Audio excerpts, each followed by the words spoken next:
Om Shanti. Good morning. ज्ञान का सागर, स्नेह का सागर, भाग्य विधाता शिव बाबा आज हम बच्चों को कह रहे हैं, तुम अभी पुजारी से पूज्य, बिगर से प्रिंस बन रहे हो। इसलिए तुम्हें खुशी में खगियां मारनी है, कभी भी रोना नहीं है। आज बाबा हम बच्चों को पूछ रहे हैं, अविनाशी ज्ञान रत्नों की वर्षा से भारत को साहूकार बनाने के लिए बाप तुम्हें किस बात में आप समान बनाते हैं। बाबा कहते हैं, बच्चे जैसे मैं रूप वसंत हूं, ऐसे तुम्हें भी रूप वसंत बनाता हूं। जो अविनाशी ज्ञान रत्न तुम्हें मिले हैं, उन्हें धारण कर मुख से दान करो। इसी महादान से भारत साहूकार बनेगा। जैसे तुम बच्चे बाप से वर्षा ले रहे हो, ऐसे औरों को भी दो। तुम्हारा फर्ज है सबको रास्ता बताना, सुखदाई बनना। तो बाबा ने आज बहुत प्यारा सा गीत याद किए हैं। इंसाफ की डगर पर अब चलते जाना है। यह गीत कांग्रेस से भी लगता है और तुम बच्चों से भी लगता है, क्योंकि उन्होंने भी तो सहन करके अंग्रेज से भारत को छुड़ाया। तो यह गीत उनकी खुशी में है। खुशियां तो मनाते रहते हैं, भल कितना भी किया, परंतु पुरानी दुनिया तो नहीं बदली ना। दुनिया तो वही पुरानी है। तुम बच्चे जानते हो, श्रीमत पर हम इस दुनिया को बदल रहे हैं। वो श्रीमत नहीं कहेंगे, श्रीमत तो एक ही है, भगवान की। तुम हो अभी बाप की श्रेष्ठ श्रेष्ठ श्रीमत पर। उन्होंने फिर श्री कृष्ण का नाम डाल दिया है। अभी तुम बच्चे जानते हो, यह है शिव बाबा की मत। कृष्ण को बाबा कहना शोभता नहीं है। श्री शिव बाबा की मत, श्री कृष्ण बाबा की मत तो नहीं कहेंगे, माना दोनों की। तुम इस भारत को फिर से पवित्र बना रहे हो। भारत सचखंड था, फिर से बनने वाला है। भारत खंड ही मुख्य है, क्योंकि यह बेहद के बाप का बर्थ प्लेस है। सारी दुनिया के मनुष्य मात्र का जो बाप है, अर्थात सर्व का सदगति दाता है, उनका यह बर्थ प्लेस है। इसको सर्वोत्तम तीर्थ कहा जाता है।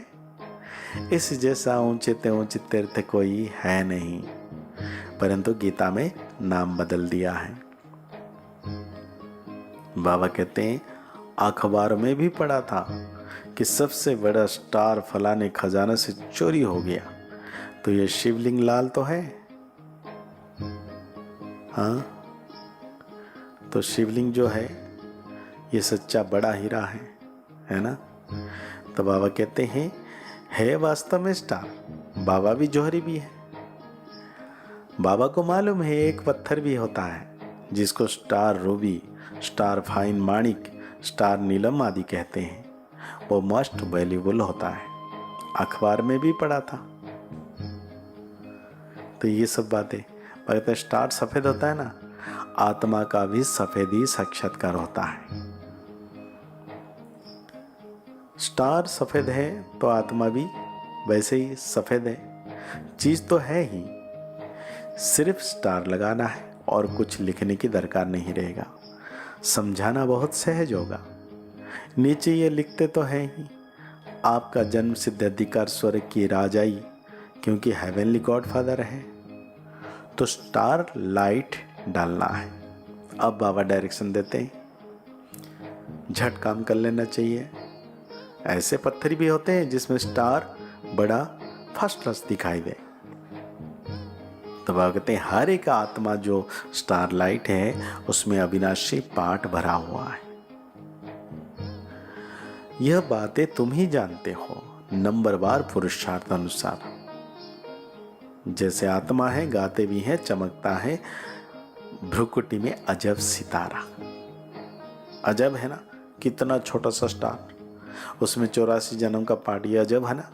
यह बातें जब सुनेंगे तो बहुत आफरीन देंगे कि बराबर इन्हों को तो पढ़ाने वाला वो परमात्मा है।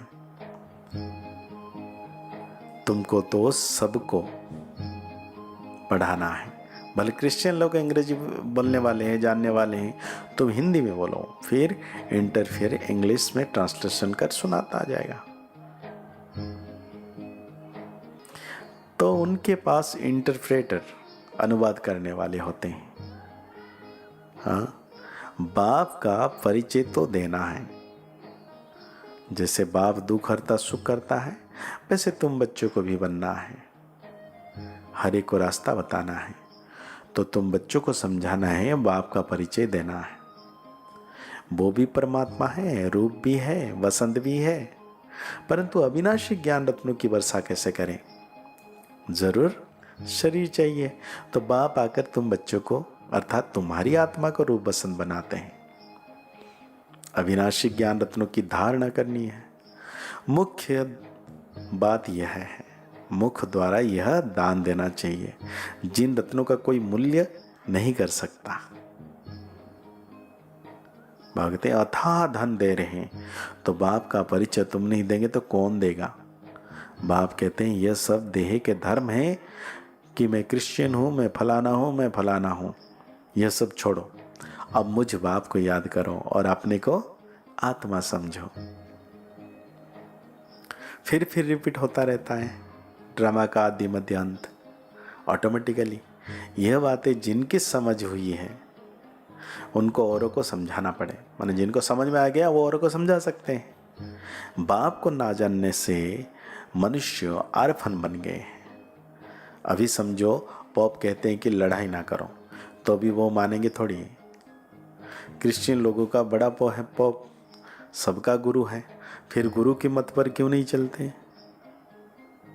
ये कोई की भी बात मानने वाले नहीं हैं। बाप ही आकर के मत देते हैं, तो सबको समझाना है। धीरे धीरे सब धर्म वाले समझेंगे। पहले तुम सिर्फ सिंधी थे, अभी सब आने लगे हैं। क्रिश्चियन को भी बाप का परिचय देना चाहिए, जिससे वो भी बाप से बरसा लेने का हकदार बने। इसमें थकना नहीं है। बाबा कहते हैं स्वर्ग का प्रिंस बना तो स्वर्ग स्थापना करने वाले से बरसा लिया ना, परंतु कैसे लिया यह किसी की बुद्धि में नहीं बैठता। बाप ने ही कृष्ण को भी बरसा दिया। बरसे को ही दान कहा जाता है। कन्यादान करते हैं ना, अभी बाप कहते हैं तुमको अविनाशी ज्ञान रत्नों का दान करने आया हूं। इसके लिए प्रबंध करना पड़े, रचना पड़े, भले खर्चा हो, हर्जा नहीं। हमारे पास बच्चों ने साक्षात्कार किए हैं। इब्राहिम, बुद्ध, क्राइस्ट आदि बड़े बड़े अंत में आते हैं। जरूर सुनेंगे तब तो पद पाएंगे ना। बच्चों को तो खुश होना चाहिए। क्रिश्चियन का भारत से कनेक्शन बहुत है। राजाई भी ली, फिर रिटर्न भी कर रहे हैं। उनको तो भारत की बहुत संभाल करनी है। अगर भारत पर कोई चढ़ाई कर ले तो सब पैसे खत्म हो जाए। उनके पैसे तो बहुत दिए हुए हैं, सारी रकम ही खलास हो जाए। इसलिए इस तरह से कोशिश करेंगे भारत को बचाने की। इन्हों को मदद तो जरूर चाहिए, रिटर्न भी चाहिए। उनको तो संभाल करनी है। बाबा जानते हैं भारत गरीब है, तो वहाँ से भी मदद कराते हैं और खुद भी आकर मदद दे रहे हैं। अभी वह मदद देते हैं और भविष्य के लिए फिर बाप मदद देते हैं। तो बहुत अच्छा एक मंडप बनाकर वहाँ सब क्रिश्चियन का निमंत्रण देना है। कितने अच्छे अच्छे चित्र हैं, उनमें सारे नॉलेज हैं। दिन प्रतिदिन बुद्धि का ताला खुलता जाएगा। तो बाबा कहते हैं बाप की श्रीमत पर चलना है। चिट्ठी लिखो, शिव बाबा थ्रू ब्रह्मा अथवा ब्रह्मा कुमारिया, तो शिव बाबा याद पड़ेगा। तो बाबा कहते हैं जास्ती भारी माल खाने से फिर हजम नहीं होता है, इसलिए धारण करनी है जीवन में। तो बाबा धारणाओं के लिए कहते हैं बाप के दिल तक पर बैठने के लिए सर्विस की जवाबदारी लेनी है। महादानी जरूर बनना है। ज्ञान दान करने में कुछ खर्चा तो हो, तो हर्जा नहीं। ऊंची चढ़ाई है, इसलिए बहुत सावधानी से चलना है। कदम कदम पर श्रीमत लेते रहना है। तो आज बाबा वरदान दे रहे हैं, लगन की अग्नि में सब चिंताओं को समाप्त करने वाले निश्चय बुद्धि निश्चिंत भव। जो बच्चे निश्चय बुद्धि हैं वो सभी बातों में निश्चिंत रहते हैं। चिंताएं सारी मिट गई। बाप ने चिंताओं की चीता से उठाकर दिल तख्त पर बिठा दिया। बाप से लगन लगी और लगन के आधार पर लगन की अग्नि में सब चिंताएं समाप्त हो गई। जैसे थी है नहीं। न तन की चिंता, न मन की चिंता व्यर्थ कोई, न धन की चिंता क्या होगा। ज्ञान की शक्ति से सब जान गए, इसलिए सब चिंताओं से परे निश्चिंत जीवन हो गई। तो आज बाबा स्लोगन दे रहे हैं, हम बच्चों को ऐसे अचल अडल बनो कि किसी भी प्रकार की समस्या बुद्धि रूपी पांव को हिला ना सके। तो आज के मुरली के अनुसार हम सो मान लेंगे, मैं संपूर्ण निश्चय बुद्धि आत्मा हूं। मुरली को और गहरी रीति से चिंतन करते हुए निरंतर सर्वशक्तिवान बाबा की याद में रहना है कि बाबा मेरे मस्तक के ऊपर है। मुस्कुराते रहिए, आगे बढ़ते रहिए, पुरुषार्थ करते रहिए, खुश रहे, स्वस्थ रहे, मस्त रहे। ओम शांति, ओम शांति, ओम। सफल बने, समर्थ बने, पावन बने जीवन। मीठी मुरली सुन के पाए सुख सघन। आज का चिंतन